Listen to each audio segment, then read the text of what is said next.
जिगर, तुम जब से आए हो बस मेरी आंखों में देखे जा रहे हो। आसपास भी देखो कितना सुंदर नजारा है। वो देखो सामने कितना अच्छा व्यू है। तुम्हारी इन गहरी सुंदर आंखों से मेरी नजर ही नहीं हटती। ये जमाना हम क्या देखेंगे। 90s लव तो मुझे बहुत पसंद है। सच्चा प्यार उसी समय में होता था। अभी तो बस धोखेबाज है। उसी तरह मेरा भी प्यार तुम्हारे लिए सच्चा है। इसलिए 90s के डायलॉग मार रहा हूँ। तुम सच में मुझसे इतना प्यार करते हो? हाँ यार, मैं तुमसे सच में बहुत प्यार करता हूँ। मैं तुमसे इतना प्यार करता हूँ कि तुम्हारे लिए मैं अपनी जान भी। सेजल तुरंत अपना हाथ जिगर के होठों पर रख देती है। जिगर, अपने मुंह से ऐसी बातें मत निकालो। मैं तुम्हारे साथ अपना पूरा जीवन बिताना चाहती हूँ। तुम्हारा हाथ पकड़कर बुढ़ापे तक इसी तरह बीच के किनारे घूमते हुए सनसेट देखना चाहती हूँ। जैसे ही तुम्हारी पढ़ाई पूरी होगी मैं तुमसे शादी कर लूंगा और हम दोनों साथ में अपना जीवन बिताएंगे और इसी तरह बुढ़ापे में यहाँ हर रोज आकर सनसेट देखेंगे। बस करो, तुम्हारी इतनी अच्छी अच्छी बातें सुनकर मेरे पेट में गुदगुदी होने लगती है। अब मैं घर जा रही हूँ, वरना मम्मी परेशान हो जाएंगी। सेजल जिगर के गले लगकर अपने घर की तरफ चली जाती है। सेजल घर में कदम रखती है तभी फोन बजता है। हेलो, हाँ बोल। कहाँ गई थी तू? अपने आशिक से मिलने गई थी ना? अरे तुझे कितनी बार कहा है जब मेरा नाम लेकर अपने आशिक से मिलने जाया कर तो कम से कम मुझे बता दिया कर। अरे तू इतनी गर्म क्यों हो रही है? क्या हुआ ये तो बता। आंटी का फोन आया था, कह रही थी कि सेजल फोन नहीं उठा रही है। तुम्हारे साथ है ना, बात कराओ। तो मैंने कह दिया कि वो अभी बाथरूम में है, तू जल्दी फोन करके बात कर ले। अरे मैं घर में ही खड़ी हूँ। क्या? अब तो तू गई। तू चिंता मत कर, मैं संभाल लूंगी। सेजल फोन रखकर घर के अंदर आती है। घर के अंदर चारों तरफ जगमग रोशनी होती है और कृष्णलाल और विक्रम सूट बूट में ऑफिस से आकर सोफे पर बैठे होते हैं। सेजल, तू इतनी जल्दी घर आ गई? अभी तो मैंने श्रुति को फोन किया तो उसने कहा कि मेरे साथ है। हाँ, मैं तो उसी के साथ थी। जैसे उसने बताया कि तुम्हारा फोन आया तो मैं तुरंत घर चली आई। बेटा, तू इतनी जल्दी कैसे आ सकती है? ये क्या, इतनी गर्मी में बच्ची घर आई है तो उसे ठंडा जूस पिलाने की बजाय तुम सवाल पर सवाल पूछे जा रही हो। हाँ माँ, एक तो तुम्हारे फोन कॉल के बारे में सुनते ही दौड़ी चली आई बेचारी, ऊपर से तुम सवाल पूछे जा रही हो। हाँ सेजल, यहाँ बैठ। तुम दोनों के प्यार ने इसे बिगाड़ दिया है। दोनों बाप बेटे इस पर ऐसे पैसे उड़ाते हो जैसे ये कहीं की महारानी हो। और नहीं तो क्या, मेरी बच्ची हमारे परिवार के लक्ष्मी ही है। इसके आने के बाद ही तो हमारा छोटा सा बिजनेस इतना बड़ा हुआ है। सेजल कृष्णलाल के गले लग जाती है तभी विक्रम एक महंगा हैंडबैग सेजल को पकड़ाता है। भैया, गुच्ची का हैंडबैग? थैंक यू भैया, थैंक यू। पर ये इतना भारी क्यों है? बेटी, इसमें चांदी की पायल भी है और कुछ पैसे हैं तेरे खर्च के लिए। थैंक यू पापा। पर्स और पैसे पाकर सेजल खुश हो जाती है। ऐसे ही आज का दिन बीतता है। अगले दिन दोपहर में सेजल जिगर के साथ स्ट्रीट पर टहल रही होती है। अब मैं तुम्हें गिफ्ट कैसे दूं? तुम खुद ही इतनी अमीर हो कि मुझसे ज्यादा महंगे गिफ्ट तुम्हारे लिए भैया और पापा तुम्हें दे देते हैं। तुमने मुझे दुनिया का सबसे महंगा गिफ्ट दिया है जो कोई नहीं दे सकता। वो है तुम्हारा सच्चा प्यार। मुझे और कुछ नहीं चाहिए। इतना कहकर सेजल जिगर की आंखों में खो जाती है। थोड़ी दूर अपनी बेटी के साथ खड़ी कांति सेजल और जिगर को देख रही होती है। तू खड़े खड़े क्या देख रही है? फोन है तेरे पास, जल्दी फोटो खींच। इनके भैया और पापा बड़े वाहवाही करते हैं कि उनकी बेटी और बहन कैसी है। अब बताऊंगी कि उनकी बेटी और बहन कैसी है। कांति की बेटी फोटो खींच लेती है और कांति तुरंत मीनाक्षी और कृष्णलाल के पास पहुंचती है। अरे कांति बहन, आप सब कुछ ठीक है ना? मेरे घर में तो सब कुछ ठीक है, पर शायद आपके घर में ठीक नहीं है। क्या हुआ आंटी जी, आप ऐसे क्यों कह रही हैं? कांति फोन में सेजल और जिगर की फोटो दिखाती है। देख लो तुम्हारी बेटी किसके साथ है। अरे खुलेआम अपने आशिक के साथ सड़क पर घूम रही है। कांति बहन, जबान पर लगाम लगाइए। लगाम लगवाना है तो अपनी बेटी पर लगाइए, मेरा क्या है। मैंने तो अच्छा समझकर बता दिया। कांति वहाँ से चली जाती है। थोड़ी देर के बाद सेजल घर आती है। कहाँ गई थी तू? कहीं नहीं मम्मा, मैं तो अपने दोस्तों के साथ थी। झूठ मत बोल, हमें पता है कि तेरा कोई बॉयफ्रेंड है जिसके साथ तू समुंदर किनारे घूम रही थी। कौन है, सच बता। हाँ मम्मी, ये सच है। मैं जिगर को बहुत पसंद करती हूँ। जिगर भी मुझे बहुत पसंद करता है। वो लड़का मुझे पसंद नहीं। इन आंखों ने बहुत चेहरे देखे हैं। वो लड़का मुझे ठीक नहीं लग रहा। नहीं पापा, वो बहुत अच्छा है, आप एक बार उससे मिलिए। चुप हो जा सेजल, तेरी शादी उस आवारा लड़के से नहीं होगी। मीनाक्षी सेजल को कमरे में बंद कर देती है। देर रात सेजल जिगर को फोन करके सारी बातें बताती है। तुम चिंता मत करो यार, मैं कुछ सोचता हूँ, तुम्हारी शादी सिर्फ मुझसे ही होगी। जिगर फोन रख देता है। ठट तेरी की, मैंने इतनी अच्छी मुर्गी फंसाई थी और कल ही सब कुछ होने वाला भी था और आज ये पिंजरे में बंद हो गई। भाई तू तो कह रहा था बहुत जल्द इसके पैसे लूटकर पार्टी करेंगे, अब क्या करेगा? अरे इसके माँ बाप इसकी शादी कहीं और कराएं उससे पहले ही मैं इसे लूट लूंगा। अब देख मैं क्या करता हूँ। जिगर दोबारा सेजल को फोन करता है। सेजल, मैं तुम्हारे बिना नहीं रह सकता यार, मैं तुमसे शादी करना चाहता हूँ। मैं भी सिर्फ तुमसे ही शादी करना चाहती हूँ। देखो सेजल, हमारे पास ना एक ही उपाय है। तुम्हारे पास जो भी है, Aadhaar card, ATM card, credit card और पैसे, सब एक बैग में भरो और बालकनी से नीचे आ जाओ।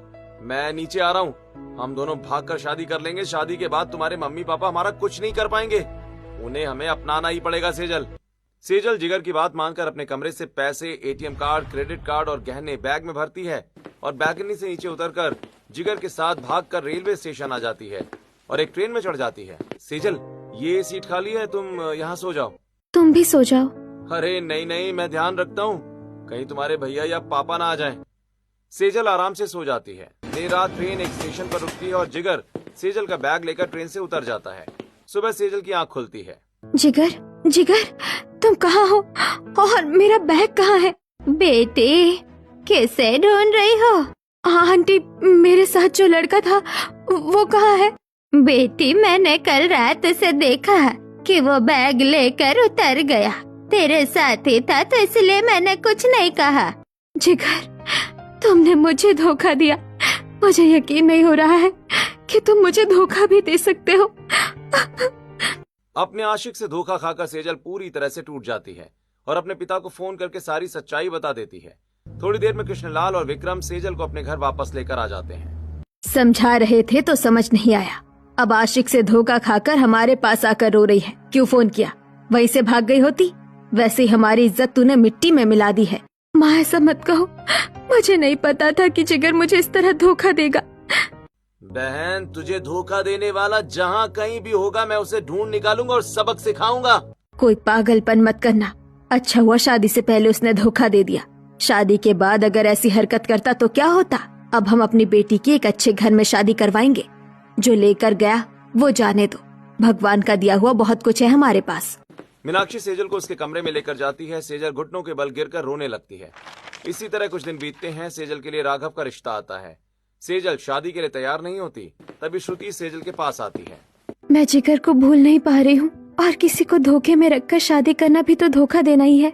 सेजल, हर किसी की पास्ट लाइफ होती है। हो सकता है जिससे तेरी शादी तय हुई है उसकी भी कोई पास्ट लाइफ हो। तू अपने धोखेबाज आशिक को भूलकर अपनी नई जिंदगी की शुरुआत कर। श्रुति के समझाने पर सेजल खुद को संभाल लेती है और दोनों परिवारों की रजामंदी से राघव और सेजल की शादी तय हो जाती है। शादी की तारीख आती है और धूमधाम से राघव सेजल से शादी करके उसे अपने घर ले आता है। अगले दिन सेजल अपनी पहली रसोई बनाकर सभी को परोसती है। सेजल, तुमने मूंग दाल का हलवा क्यों बनाया?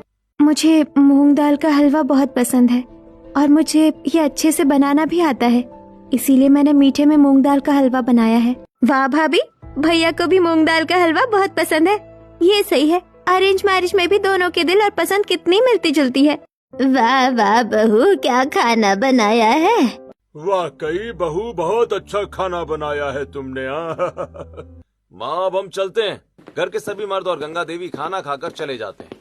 सेजल शारदा और प्रीति के साथ खाना खाने बैठती है।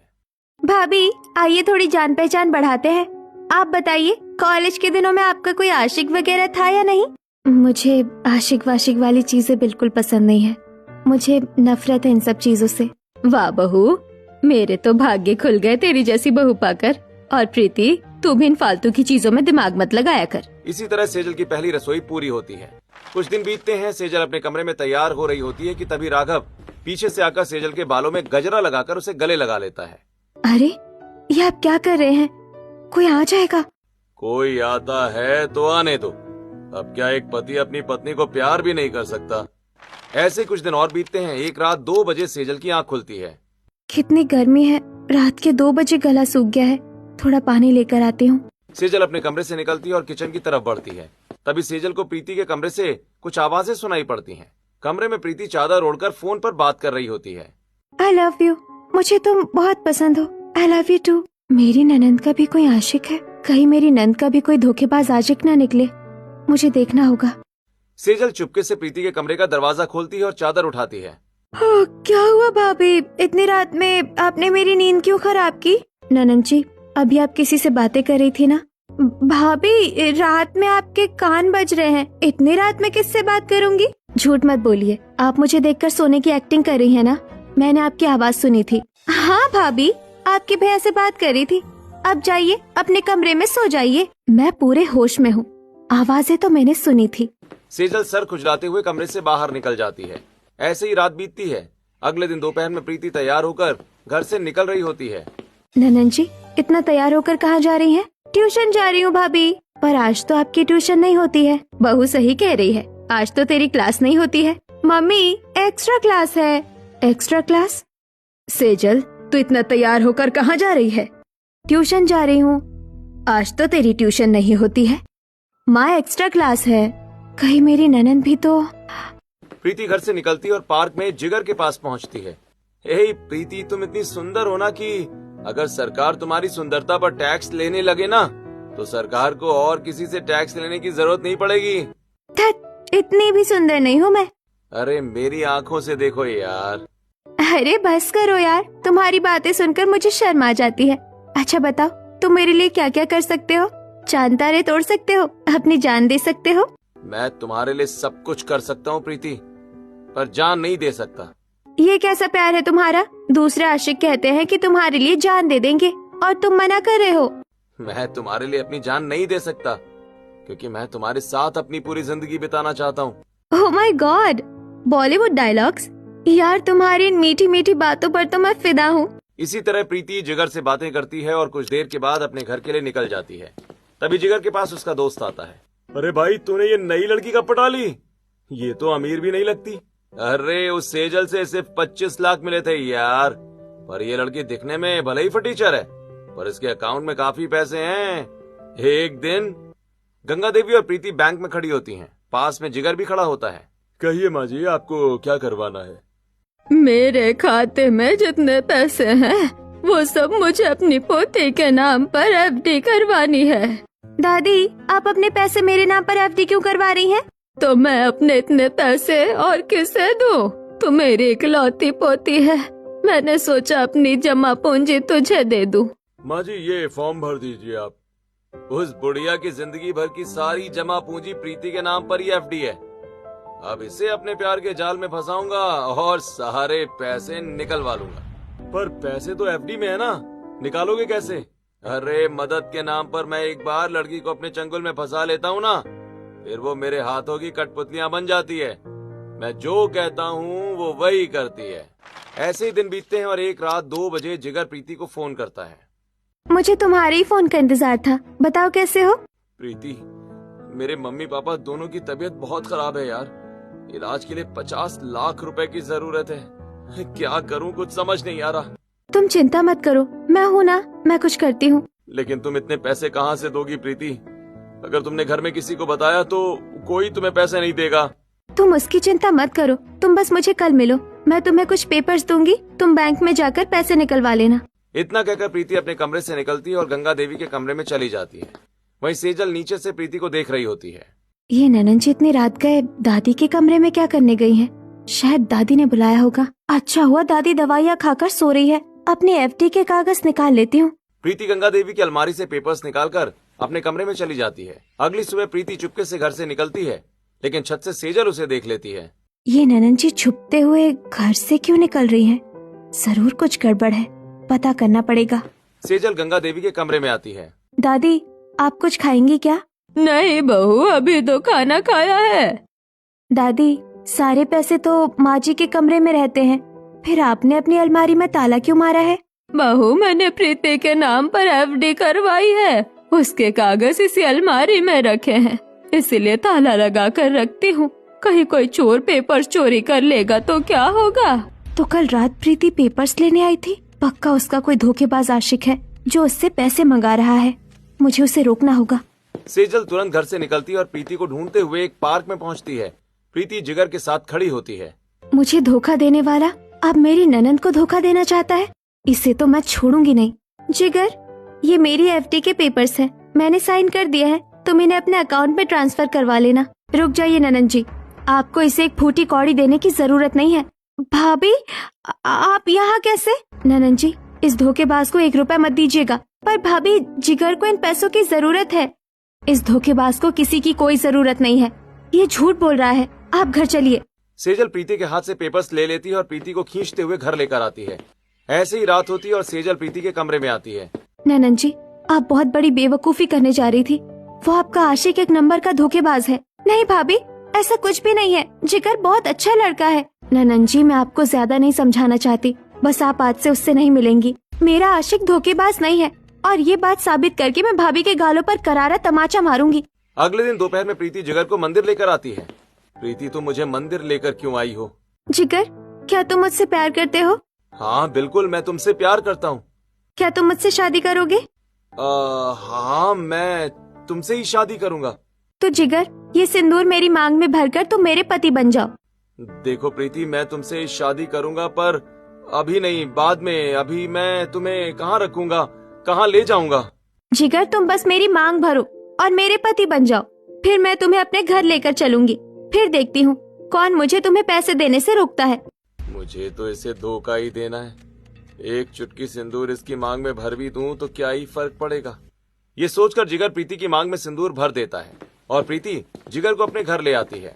ननद जी, मेरे मना करने के बाद भी आप इस धोखेबाज आशिक को पति बनाकर ला रही हैं। बहू, तुम्हें तुम्हारी ननद और इस लड़के के बारे में पता था, इसके बाद भी तुमने हमें कुछ नहीं बताया।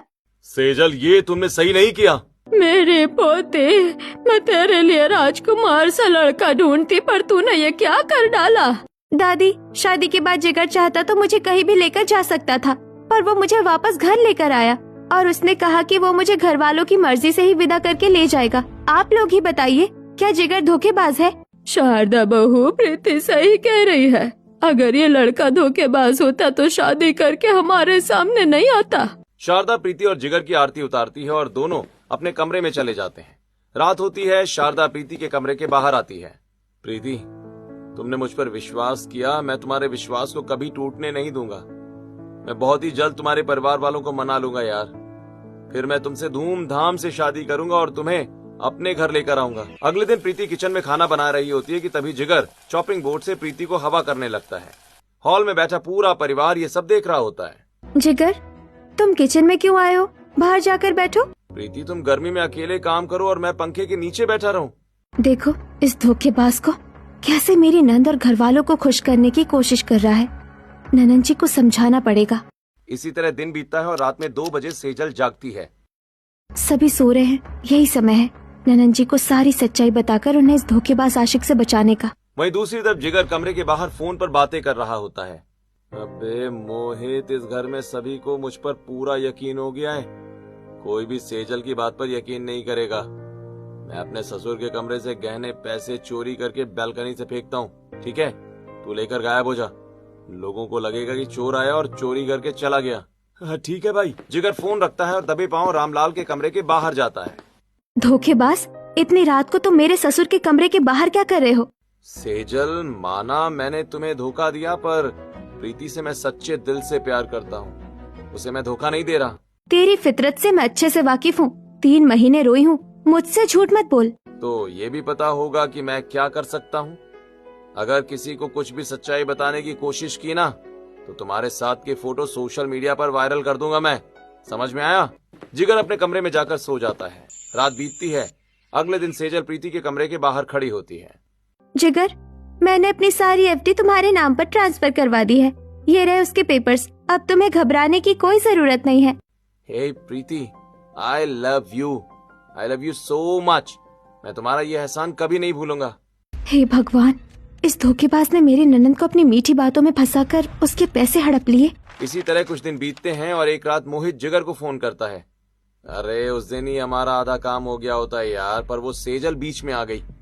पर अब मैं इन्हें धोखा तो दूंगा ही, साथ ही पूरे घर को लूट लूंगा। जिगर रामलाल के कमरे में आता है।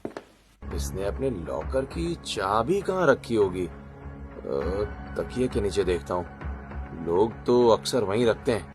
जिगर चुपके से रामलाल के तकिए के नीचे हाथ डालता है, तभी रामलाल करवट बदलता है। अरे बाप रे, ये बूढ़ा इतना भारी कैसे है यार, मेरा तो पूरा हाथ ही दब गया। जिगर धीरे से चाबी निकालकर लॉकर खोलता है और सारे पैसे लेकर बाहर निकलता है। हे, ये ले पैसे, इसमें आधे मेरे हैं और आधे तेरे। हाँ, चोर चोर, वो देखिए ननद का आशिक धोखेबाज कहीं का। सेजल की आवाज सुनते ही मोहित भाग जाता है और घर के सभी लोग हॉल में इकट्ठा हो जाते हैं।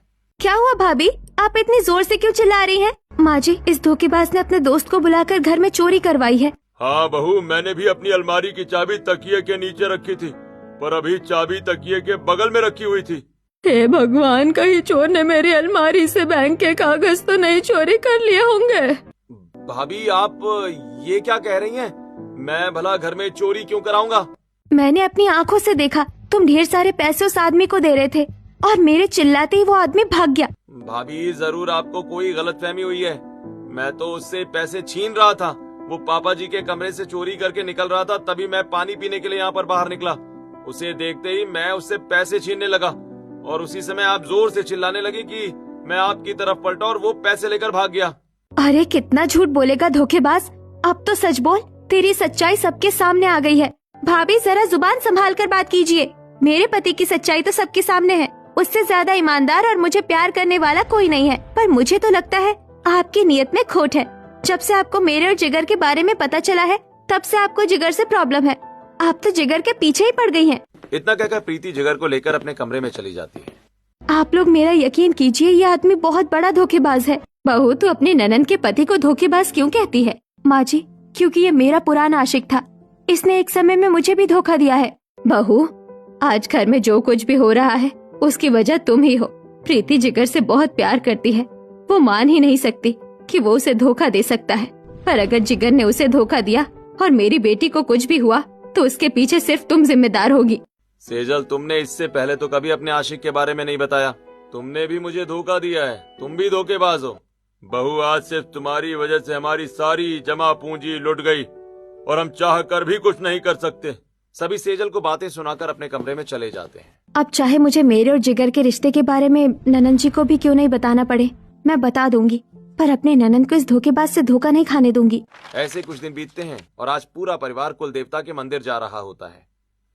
ये बहुत अच्छा मौका है, सभी घर से चले जाएंगे और मैं पूरा घर खाली करके 9-2-11 हो जाऊंगा। प्रीति, तूने अपनी पैकिंग की? हम सब अभी थोड़ी देर में निकल जाएंगे। हे प्रीति, तुम्हें तो पता है ना, मेरी मम्मी पापा की तबीयत खराब है, मुझे कहीं जाने का मन नहीं है यार। तुम चली जाओ ना और मम्मी पापा के लिए प्रार्थना करो प्लीज। ठीक है, पर जब मम्मी पापा ठीक हो जाएंगे तब तुम मेरे साथ चलना। प्रीति तैयार होती है और पूरा परिवार घर से निकल जाता है। ऐसे ही रात होती है।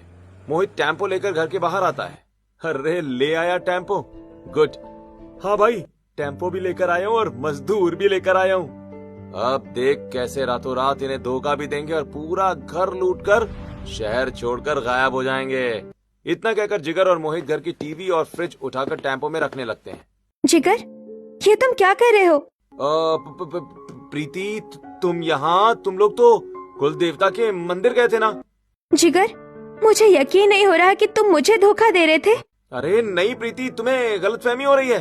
अरे नाज बेटे, कल मुंह है, अब कौन सी गलतफहमी, साफ दिख रहा है तू हमारे घर की चीजें चुरा रहा है। अब तो हमें यकीन हो गया कि तू हमें धोखा दे रहा है। इंस्पेक्टर, इसे और इसके दोस्त को पकड़ लीजिए। पुलिस जिगर और मोहित को अरेस्ट कर लेती है। मैं एक बार जिस लड़की को अपने प्यार के चंगुल में फंसा लेता हूँ ना, वो मेरे अलावा किसी की बात नहीं सुनती। फिर प्रीति, तुम कैसे सेजल की बात मान गई? तूने मुझे धमकी दी थी ना कि अगर मैंने सच बताया तो तू मेरे फोटो वीडियो वायरल कर देगा। मैंने खुद ही अपनी और तुम्हारी सारी फोटो और चैट अपने ननद को दिखा दिए। इंस्पेक्टर, इस धोखेबाज को यहाँ से लेकर जाइए, मुझे इसे देखना तक नहीं है। पुलिस जिगर को 420 और धोखाधड़ी के केस में जेल में बंद कर देती है। दूसरी तरफ प्रीति और पूरे परिवार को अपनी गलती का एहसास होता है। भाभी, मुझे माफ कर दीजिए। आपने कई बार सच्चाई बताई, पर मैंने एक बार भी आपकी बात नहीं मानी। सेजल, हमें भी माफ कर दो यार, हमने भी गुस्से में तुम्हें बहुत कुछ गलत कह दिया था। आपने मेरे पास्ट को समझा, यही मेरे लिए बहुत बड़ी बात है। और ननन जी, आप चिंता मत कीजिए, अब हम सब मिलकर आपके लिए एक अच्छा लड़का ढूंढेंगे जो इसके जैसा धोखेबाज नहीं होगा। इस तरह भाभी के धोखेबाज आशिक को पति बनाकर लाई ननद को भाभी अपने धोखेबाज आशिक से धोखा खाने से बचाती है। अब पूरा परिवार खुशी खुशी रहने लगता है।